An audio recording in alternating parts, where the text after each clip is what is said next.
Olá! Vamos começar! Já pararam para pensar que quando a gente joga alguma coisa fora, a história daquele objeto está só começando? Pois é, por trás do nosso saco de lixo existe um mundo de poder, de dinheiro e de política que normalmente a gente nem vê. A jornada do que descartamos é bem mais complexa e reveladora do que se imagina. E hoje a gente vai juntos descobrir o que está por trás disso.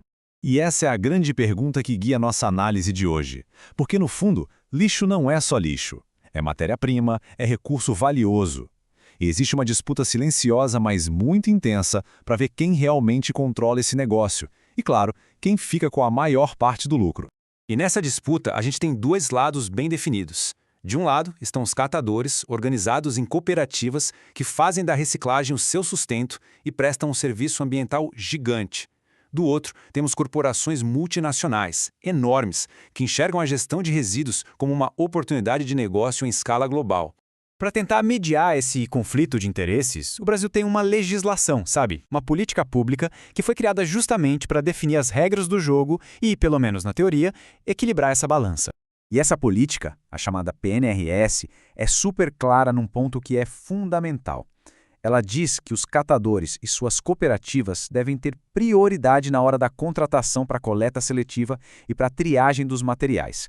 Então, a pergunta de 1 milhão é: será que essa regra está sendo seguida na prática? Para descobrir, a gente vai mergulhar no que a fonte desta análise nos mostra sobre o estado de Santa Catarina. Lá, existem diferentes modelos de gestão de lixo funcionando ao mesmo tempo. Vamos tratar cada um deles como um arquivo de caso para entender o que de fato está acontecendo no dia a dia. O nosso primeiro conjunto de arquivos analisa os consórcios públicos. O que é isso?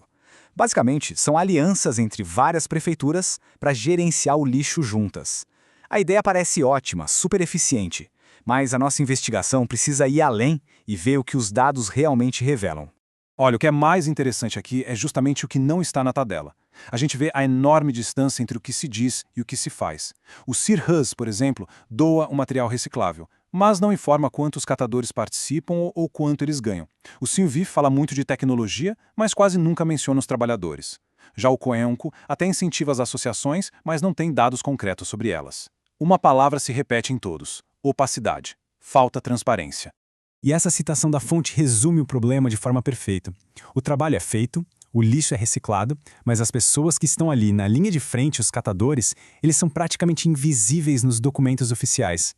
É como uma política de invisibilidade, só que na prática. Vamos agora para o nosso próximo arquivo, a capital, Florianópolis, que se apresenta como um grande exemplo de sustentabilidade, de inovação na gestão do lixo. A marca é forte, né? Cidade Lixo Zero. A promessa é de um sistema perfeito, um modelo onde nada, absolutamente nada, é desperdiçado. Mas, quando a gente olha para além da propaganda, os números contam uma história bem diferente. 7%. Só isso. Esse número sozinho já coloca em xeque todo o discurso. É isso mesmo, esse número representa o que de fato é recuperado. Apesar de todo o marketing de lixo zero, no fim do dia, apenas 7% do total é efetivamente reciclado. Isso mostra uma distância assim gigantesca entre a política e o resultado prático. E é aqui que o modelo fica ainda mais contraditório. Veja bem, a cidade apoia as cooperativas locais, o que está certinho, de acordo com a PNRS, só que ao mesmo tempo ela se recusa a formar um consórcio público com as cidades vizinhas. E o que ela faz em vez disso? Manda seu lixo para um aterro de uma gigante multinacional, criando na prática um consórcio informal com o mercado privado. É um paradoxo. E essa decisão de Florianópolis nos leva direto para o nosso último e talvez mais revelador arquivo de caso, o modelo corporativo. Um modelo que cresce em silêncio, na surdina, enquanto os modelos públicos patinam. A empresa em questão aqui é a multinacional francesa Veolia. A fonte da nossa análise aponta que, enquanto os municípios e os consórcios públicos não conseguem nem fornecer dados básicos, essa corporação vai expandindo sua rede e, com isso, seu controle sobre o destino final do lixo de todo mundo. E este gráfico aqui dá uma dimensão do tamanho da operação. Só em 2019, um único centro de gerenciamento deles processou mais de 470 mil toneladas de resíduos. É um volume absurdo, que mostra o poder de centralização desse modelo privado. E o alcance deles já é impressionante. A empresa atende, direta ou indiretamente, 41% da população do estado. Pensem nisso. Quase metade de todo o lixo de Santa Catarina acaba, de um jeito ou de outro, nas mãos dessa única empresa. Isso é, na prática, um consórcio privado que opera em paralelo aos públicos. E as consequências disso são bem profundas. O poder de decisão sobre o que fazer com o lixo sai da esfera pública, sai das prefeituras e vai parar na sala de reunião de uma corporação global.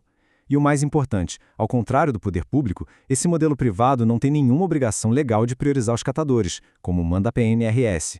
Então, vamos juntar todas as peças. Qual é o veredito? O que essa investigação sobre a política do lixo realmente nos revela no fim das contas?